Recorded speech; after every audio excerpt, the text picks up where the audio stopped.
Groomer confession time. 5 things your professional groomer wants you to know.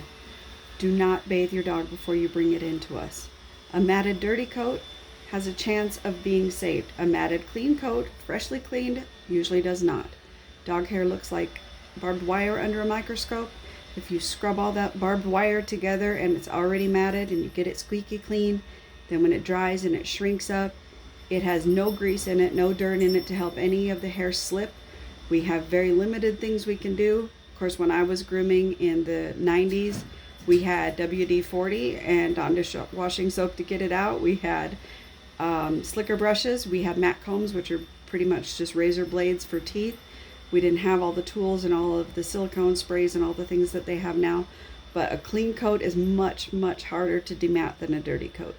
The other thing is we do want you to drop off on time and pick up on time. There's a reason for those times. We schedule around them. If you're going to be more than 20 minutes late, either direction, dropping off or picking up, please let us know. We will probably want to reschedule you.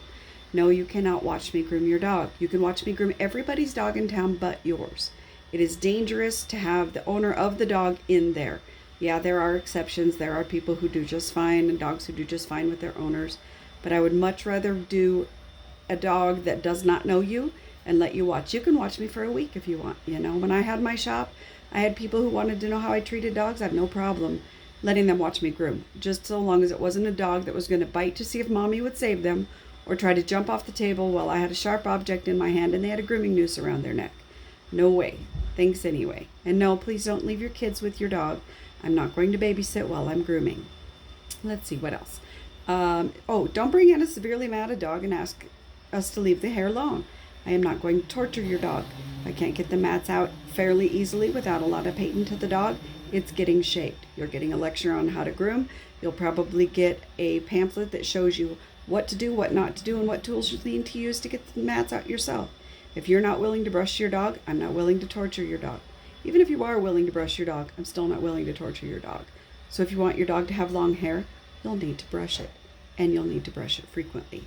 And last but not least, if your dog gave the last groomer such a hard time that she ended up getting stitches all the way up her arm or had to go to the hospital for IV treatments for a cat bite, we really do want to know that in advance.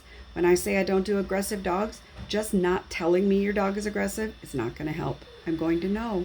Please let us know if they can't stand their ears touched or they can't stand their fingernails trimmed. I know, toenails, whatever.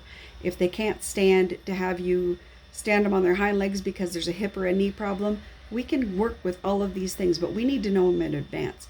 And that goes for you people that just want nail trims, who bring your dog in for a nail trim but yet refuse to help hold. Like, if you're afraid of your own dog, which many people are, and you won't hold them while I trim their nails, I don't want to trim their nails. Thanks. See you next time.